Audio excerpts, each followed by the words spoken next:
Ya, buenos días a todos los que estén por allá. Ya vamos a conversar de bradiarritmias fetales, ¿ya? Vamos a hablar pocas palabras del sistema, una diapo del sistema excitoconductor, un poquito de la evaluación de cómo vamos a hacer las arritmias, de las extrasístoles, como son las más comunes, y de bradiarritmias en sí, tanto de bradicardia sinusal, las extrasístoles no conducidas y los bloqueos, ¿ya? Y vamos a enfatizar tanto en el síndrome del QT largo como en el manejo y la evidencia que hay actualmente para las gestantes con ROI-LA positivo, ¿ya? Entonces, como introducción, ¿cierto? Las arritmias representan de un 1 a 2% en total de los embarazos, ¿ya? 90% de ellas se considera benigna, esto es clínicamente no relevante, ¿ya? Con un buen pronóstico perinatal, y un 10% potencialmente severa, ya que pueden asociarse o con enfermedades sistémicas de la madre, o con malformaciones cardíacas, y además pueden comprometer, ¿cierto?, la circulación fetal y llevar a resultados más o menos graves, como lo puede ser una insuficiencia cardíaca o un hidrops, ¿ya? Y tienen este mismo 10% de riesgo estimado también de muerte fetal. Siempre es bueno partir con una buena definición. Ya vamos a hablar de cualquier, comparado a una arritmia, ¿cierto? Cualquier ritmo regular inferior a 110 o superior a 160, o también cualquier ritmo irregular, intermitente o persistente, siempre en ausencia de dinámica. Por lo tanto, vamos a tener, ¿cierto?, nuestros valores normales entre estos dos parámetros, ¿cierto? Y lo otro que se corresponde con normalidad es una relación 1:1 entre una contracción auricular y una contracción ventricular.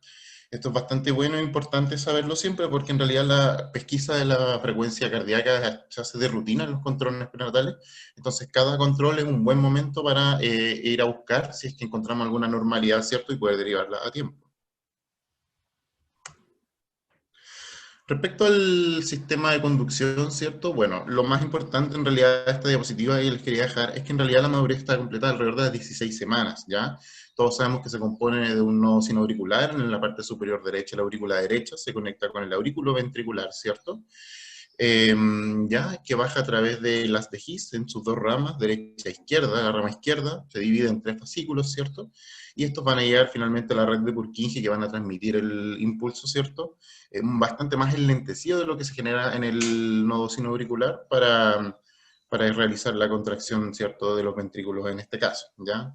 Nos quedamos con la madurez, ¿cierto?, que es a las 16 semanas. Entonces las podemos clasificar de varias maneras, ya pueden ser regulares o irregulares, las podemos dejar como taquiarritmias o bradiarritmias, que es el tema principal de la presentación, o también se pueden clasificar como benignas y malignas, ¿ya? Entonces, un corto apartado, ¿cierto?, de la evaluación que podemos hacer de una arritmia. Tenemos tanto los métodos directos como los métodos indirectos, ¿ya? Respecto a los métodos directos, vale la pena, ¿cierto?, mencionar tanto el electrocardiograma fetal. Este se obtiene a través de la colocación de electrodos en el abdomen materno, ¿ya? Desde las 20 semanas, pero como sale acá, tenemos varias desventajas, ¿ya? Porque tenemos mucha interferencia. Por ejemplo, puede interferir la actividad cardíaca materna, el movimiento fetal, el ruido del fondo, no la mala diferenciación entre la actividad auricular de la ventricular. Por lo tanto, la verdad es que no es un muy buen método, ¿ya? Y tampoco está muy disponible en muchas partes. Lo contrario, que en realidad es muy buen método, es la magnetocardiografía fetal, ¿ya? Se obtiene un trazado similar, pero la verdad es que aquí, gracias a los campos magnéticos que se generan por los cambios eléctricos del corazón, se pueden identificar todos los segmentos. ¿Ya? Acá la desventaja va por otro lado, en realidad es muy caro y está poco disponible normalmente, ¿ya? Pero tenemos estos dos métodos indirectos, uno muy bueno y otro no tan bueno, pero que ninguno está en general muy disponible por diversas razones. Así que, ¿qué es lo que ocupamos nosotros en general, ¿cierto? Son los indirectos, y para eso nos vamos a hacer valer de la herramienta más disponible que tenemos en la obstetricia, ¿cierto?, respecto a la imagen, que es la ecografía, ¿ya? Entonces, gracias a la ecografía tenemos dos modos específicamente, hay varios más, pero como es más agotado voy a hablar del modo M y del Doppler pulsado, ¿cierto? Que además de tener nuestro estudio anatómico completo que nos va a dar la ecografía en 2D, ¿cierto?, nos puede dar un estudio funcional del corazón fetal. Antes de ver cuál es cuál, ¿cierto?, es bueno tener bien los conceptos de qué es cada cosa, ¿cierto? ya entonces vamos a tener una onda A, ya, que corresponde a la contracción auricular. Esto lo podemos corresponder en el electrocardiograma con el P. La onda B, que es la contracción ventricular, la podemos corresponder al QRS. AB, ¿cierto? Va a ser desde el inicio de la onda A hasta el inicio de la onda B, y va a responder con nuestro PR, que en el fondo va a ser de lo más importante cuando empezamos a hablar de la bradicardia, ¿ya? Y se complementa, ¿cierto?, con el intervalo BA. La onda E que sale, se muestra en algunas proyecciones que voy a mostrar, corresponde al llenado ventricular pasivo, ¿ya? Y no deberíamos incluirla en la medida.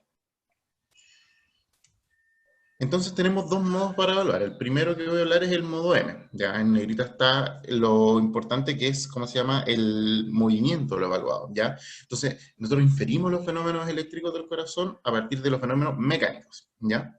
De la aurícula y del ventrículo, por lo tanto el cursor debería pasar por la pared de cada uno, ¿ya? Y ahí ver la relación temporal que hay entre las contracciones.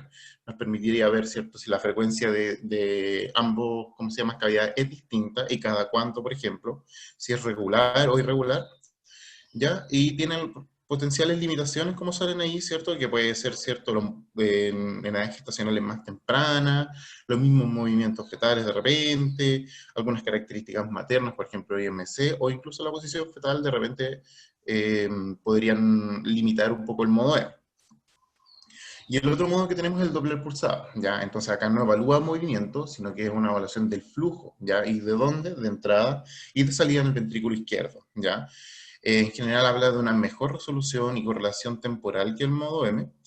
Y tenemos tres distintas proyecciones en general. La que ocupamos normalmente, ¿cierto?, es el microaórtico. Nos vamos a ir en el corte del tracto de salida del ventrículo izquierdo, ¿cierto? La idea es el cursor en paralelo al flujo de salida y una gran ventana para poder ver ambos flujos que que tanto el de entrada, ¿cierto?, es de la aurícula izquierda, el de salida, el de la aorta, para obtener la onda que más conocemos, que es la que se representa hacia el lado izquierdo, ¿ya? En general, la limitación que yo encontré respecto a este flujo va más que nada con las frecuencias cardíacas más altas, sobre 160, 180 latidos por minuto, ¿cierto?, donde no hay una tan buena discriminación de la onda, y por eso tenemos algunas otras opciones, ¿ya? Como el flujo en la vena cava superior y la aorta ascendente, que es en el corte de 4 cámaras, girar en 90 grados, y ahí visualizar, ¿cierto?, la ventana para ambos flujos. Esto lo que tendría a favor, ¿cierto?, es la mejor visualización de la onda A en las frecuencias más altas. La tercera opción también es a través de arterias y venas pulmonares, pero la verdad es que es un poquito más difícil de realizar, según lo que leí, y no siempre tiene tan buena discriminación, ¿cierto?, de la onda A, que es lo que nos importaría. Entonces, en resumen, antes de hablar de las arritmias en sí, de cada una, ¿cómo valorar una sospecha? Bueno, si es posible la frecuencia cardíaca basal, si es que te lo permite, ¿ya? Y medir tanto la de la aurícula como la del ventrículo. Así ver finalmente si estamos frente a un ritmo irregular o irregular, y midiendo, ¿cierto?, ambas frecuencias, podemos ver la relación que hay entre la contracción auricular y la contracción ventricular. La medida de los intervalos nos va a ayudar bastante. Vamos a ver después un diagnóstico diferencial, tanto entre la extrasístoles no conducida, ¿cierto?, y bloqueo en segundo grado, así que es importante la medición. Y la evaluación estructural, por supuesto, que no se corresponde directamente, ¿cierto?, con la arritmia, pero sí con la anatomía normal o anormal del corazón. Entonces partamos con las extrasístoles, ¿ya? Las extrasístoles, las primeras que voy a hablar son las extrasístoles auriculares, ¿ya? Si bien no necesariamente esto resulta de una bradicardia, así que no es como para bradicardia en sí, es importante porque es la arritmia más común, ¿cierto?, durante el desarrollo fetal, ¿ya? Hasta un 90% de las arritmias fetales corresponden a extrasístoles auriculares. La etiología realmente es desconocida, pero lo que se postula más que todo es que gracias a la inmadurez del sistema excitoconductor se estarían produciendo, ¿ya? Se genera un foco ectópico auricular que se puede conducir uno con actividad ventricular, y esto va a depender más que nada en qué momento de la sístole se genera esta nueva contracción, ¿ya? Si es que es en precoz, vamos a encontrar el nodo en periodo refractario, así que en realidad no se va a conducir, vamos a ver la presencia de una contracción auricular sin ninguna contracción ventricular y una pausa entre medio. O si efectivamente, si ya es un sístole más tardío, se va a conducir con su respectiva onda B, así que vamos a ver la extrasístole, ¿cierto?, que se continúa con la contracción ventricular.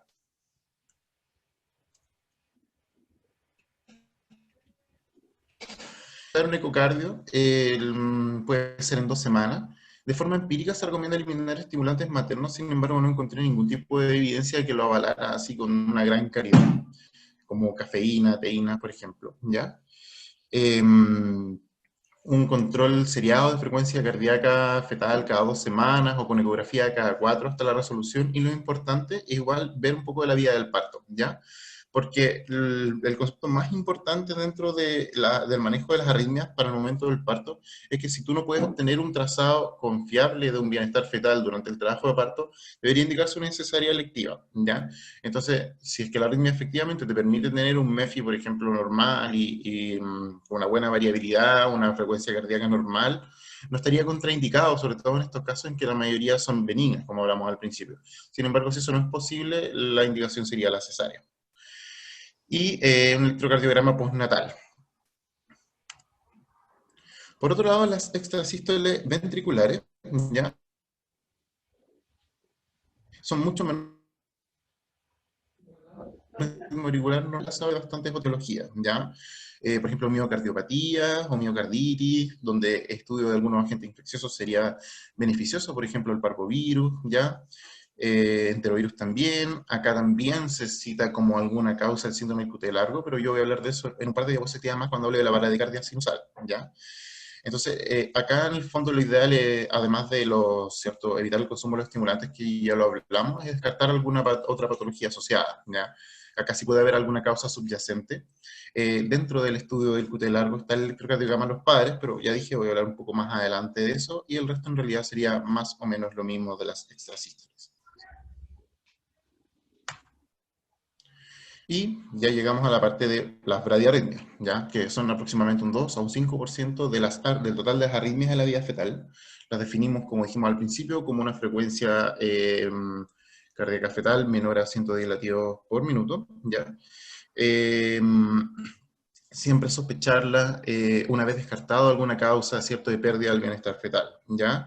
Que tanto puede ser, ¿cierto?, una compresión de cordón o alguna causa materna, que también te puede dar algunas cosas que vamos a hablar en adelante, pero sospecharla, ¿ya?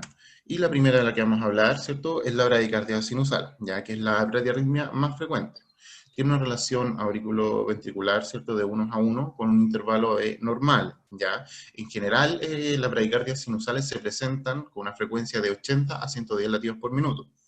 Es bien importante porque al minuto de obtener la frecuencia de contracción ventricular, ¿cierto?, tú vas a poder sospechar más o menos para dónde va la sospecha de la arritmia, ¿ya?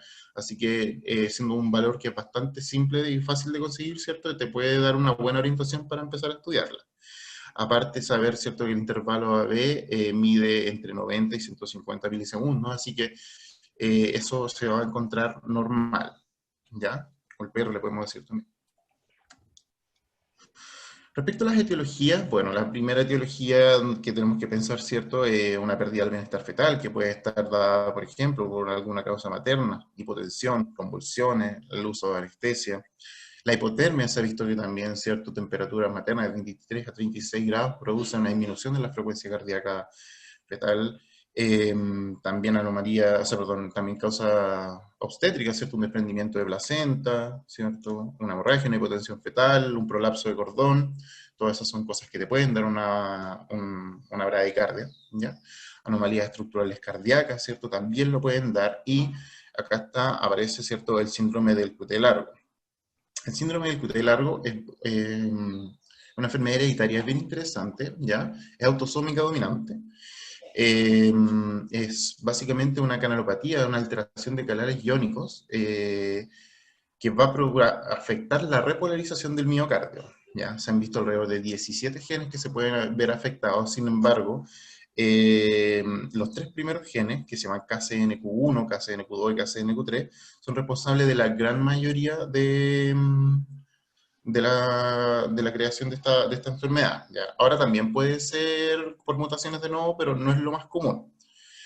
El gen 1, ¿cierto?, es responsable de un 40%, el 2 de un 25, un 40%, y el 3 alrededor de un 10% del síndrome de QT largo congénito, ¿ya?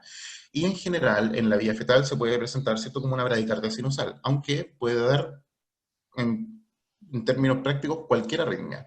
Puede dar desde, ¿cierto?, hasta bradicardia sinusal, hasta un bloqueo en segundo grado, puede dar una cardia ventricular.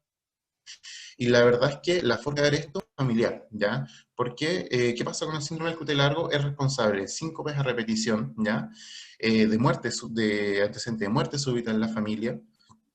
Hay un puntaje de Schwartz, ¿cierto?, que revisa todos estos factores asociados también a la medición del QT, que no olvidar que tiene que ser siempre corregido, ¿ya? El QT corregido se corrige de acuerdo a la frecuencia cardíaca, y cuyo valor máximo, ¿cierto?, es 480. Sin embargo, desde 450 en adelante se empieza, ¿cierto?, a entregar puntaje para el estudio de esto, ¿ya? Eh, Aproximadamente el 10% de las muertes súbitas en el lactante se le atribuyen al síndrome del QT largo. Así que a tener en cuenta que la bradicardia sinusal, ¿cierto?, que puede ser de buen pronóstico, teniendo esta causa atrás, ¿cierto?, hay que conocerla para sospecharla y saber que en realidad el pronóstico no es tan bueno siempre en este caso. Entonces la evaluación fetal y materna, ¿cierto?, debe ser una evaluación estándar. Con el laboratorio materno, en realidad, está más que nada pensado, ¿cierto?, ¿cómo se llama?, a solicitar el anti-ROI y el anti-LA, de los que voy a hablar más adelante en bloqueo. El pronóstico va a ser variable dependiendo de la causa, que es un poquito lo que mencioné recién, y en realidad hay que ver si es que es una taquicardia más que nada intermitente o sostenida, porque si es intermitente podríamos realizar una evaluación semanal de la frecuencia cardíaca y evaluar y derivar según evolución. Sin embargo, si es sostenida, hay que hacer un gran estudio, ¿cierto?, alrededor, por ejemplo, si es que la mamá estuviese en algún tratamiento cardiológico o con algún medicamento. Por supuesto que hay que hacer una derivación, a ver si es que este medicamento también pudiese estar causando eso, ¿ya? Hipnóticos, por ejemplo, sedantes, y realizar inmediatamente una evaluación cardíaca fetal, ¿cierto?, por nuestra especialidad. Vamos con las transistores no conducidas, las contracciones auriculares prematuras no conducidas, ¿cierto? Lo importante de esto es que te va a dar un ritmo irregular, auricular irregular, ¿ya? En general son arritmias espontáneas, benignas, ¿ya?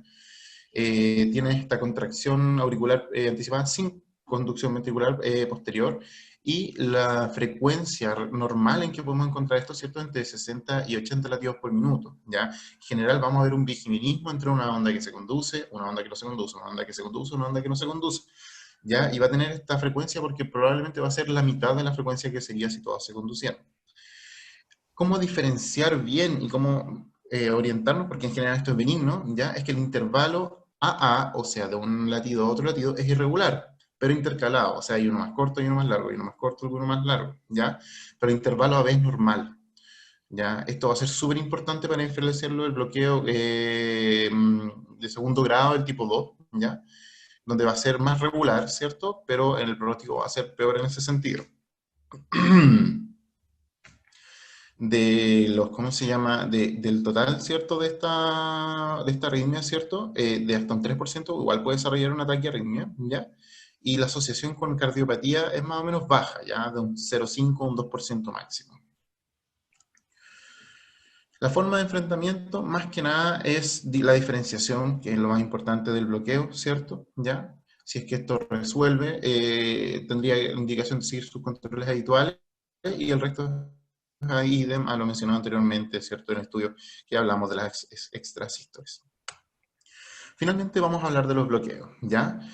Los bloqueos son las menos comunes, ¿cierto?, de las arritmias que hemos conversado hasta ahora, ¿ya? Tiene una incidencia de 1 en 10.000 a 20.000 recién nacidos, y es una alteración, ¿cierto?, del sistema de conducción cardíaca. Vamos a ver, dentro del punto de vista teórico, no tan práctico, ¿cierto?, 3 tipos de bloqueo. Tenemos el de primer grado, ¿cierto?, en donde en el fondo el intervalo AB va a estar sobre el percentil 99, que son los 150 milisegundos. Pero la verdad es que esto no se relaciona con bradicardia, ¿ya? En segundo lugar tenemos los de segundo grado, que se encuentran en algunos lados clasificados de la misma forma en que se clasifican, ¿cierto?, en edad postnatal. El MOVITS 1, ¿cierto?, es con un AB que se va aumentando en su longitud hasta que finalmente una onda auricular no conduce. Tampoco tiene mayor asociación, ¿cierto?, con bradicardia. Sin embargo, el MOVITS 2 este sí, ¿ya? Porque acá solo se conduce uno de cada dos latidos auriculares, o sea, tiene una relación auriculo-ventricular de 2:1. Genera también una frecuencia ventricular baja, ¿cierto? Que puede ser perfectamente esta mitad de la frecuencia auricular.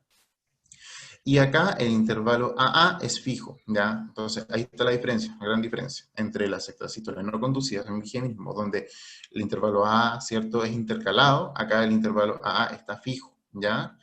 Por eso es que tiene que diferenciarse bien. En general también el intervalo AB suele ser normal. ¿Por qué se puede producir? Ah, y el grado 3, ¿cierto? Que es un bloqueo completo, ya hay una disección completa auriculoventricular. Acá de nuevo la frecuencia cardíaca ventricular nos va a ayudar, ¿cierto?, a sospecharlo, porque menor a 60 latidos por minuto, ¿ya? Tiene una mucho mayor mortalidad y de progresión, ¿cierto?, tanto de insuficiencia cardíaca como AIDROS.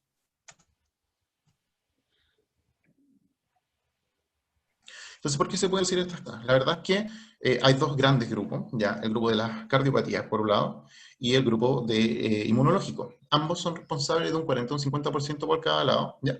Mientras que un bloqueo aislado se lleva el 10%, ¿ya? Entonces, las cardiopatías congénitas son por alguna alteración anatómica del tejido de conducción, ¿ya? En general, el isomerismo izquierdo, la transposición de grandes vasos a un canal auriculoventricular, son de las que más se asocian. Por otro lado, en el inmunológico, fisiopatológicamente se ve cierto paso transplacentario de autoanticuerpos anti-ROILA, que desde las 16 semanas pasan la placenta y tienen una especial afinidad por el miocardio, especialmente por el sistema excitoconductor, ¿cierto? Que van a generar una fibrosis. Y van a afectar directamente esto, ¿cierto? Produciendo el bloqueo. Y el aislado, que en el fondo es el menos común de los anteriores, en general se tiende a detectar ya más para las últimas etapas del embarazo, con un mejor pronóstico en general, sin embargo, que eh, siempre nos va a ayudar a pensar, ¿cierto? No olvidarnos del QT largo, que también puede presentarse con esto, para ir a estudiar a los papás. Entonces, por supuesto que el pronóstico va a depender de la causa de cada, o sea, de cualquier causa que sea.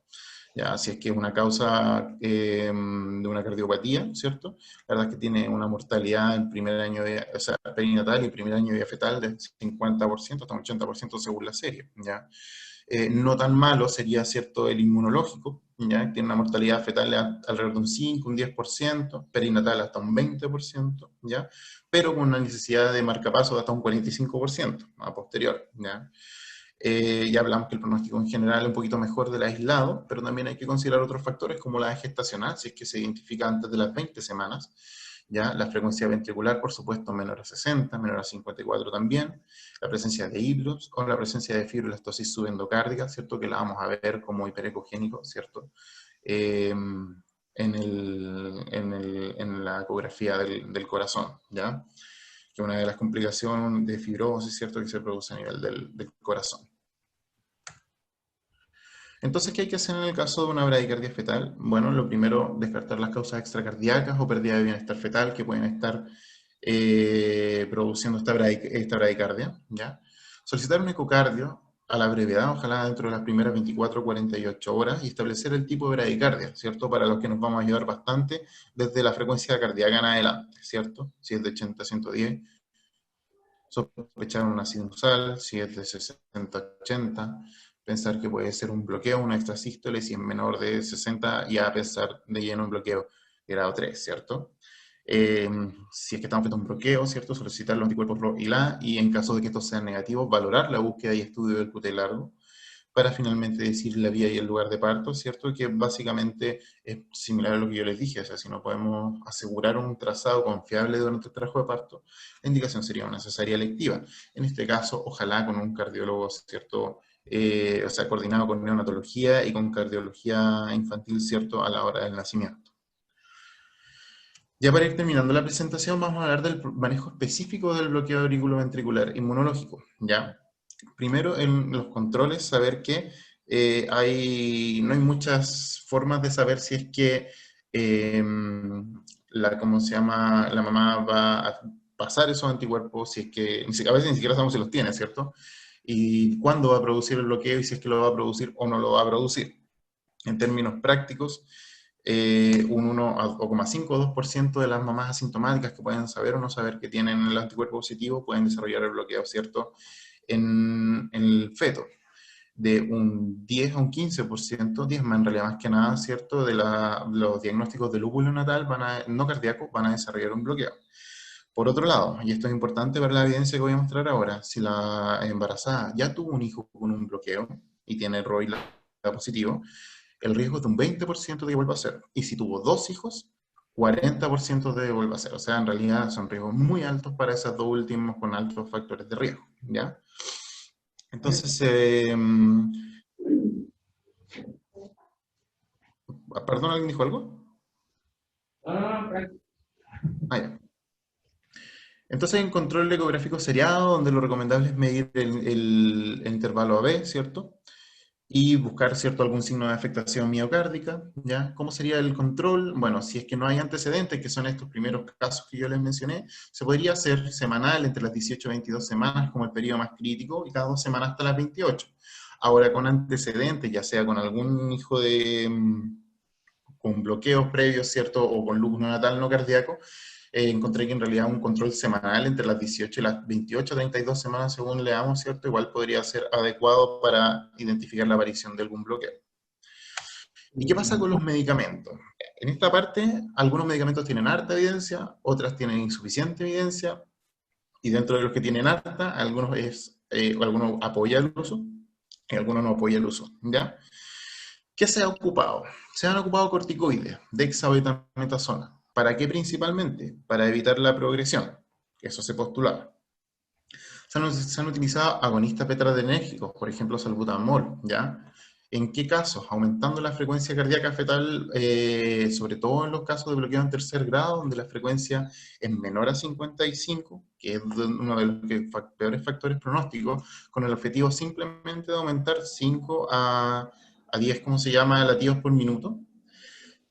Por otro lado, vamos a hablar de el uso de hidroxicloroquina durante el embarazo, ¿ya?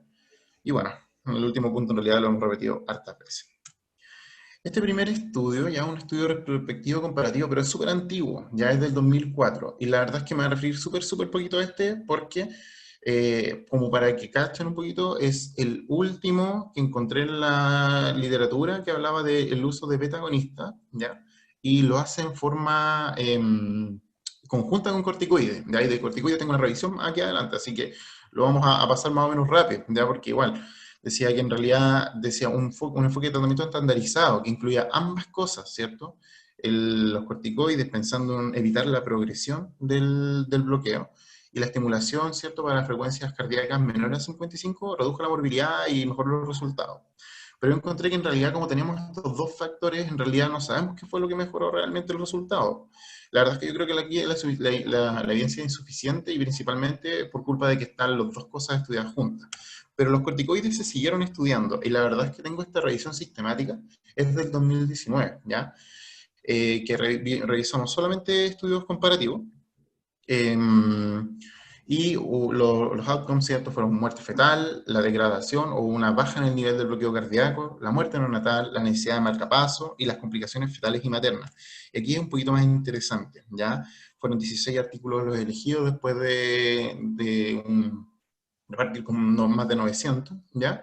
Y vamos a revisar un poquito los resultados según odds ratio, ¿cierto? La verdad es que vieron que no había ninguna diferencia, ¿cierto?, en las tasas de muerte fetal. Lo que sí encontraron algún rol, ¿cierto?, es la tasa de la disminución del grado del bloqueo, ¿cierto?, auriculoventricular. Pero tampoco vieron ninguna diferencia en las muertes neonatales, ¿ya? Tampoco se vio ninguna diferencia en el uso de marcapaso posterior. Y por otro lado, en lo que se estudió respecto a las complicaciones, la verdad es que se vio con una diferencia estadísticamente significativa, que había mayor oligohidroamnios, mayor restricción de crecimiento y mayores complicaciones maternas también, ¿ya?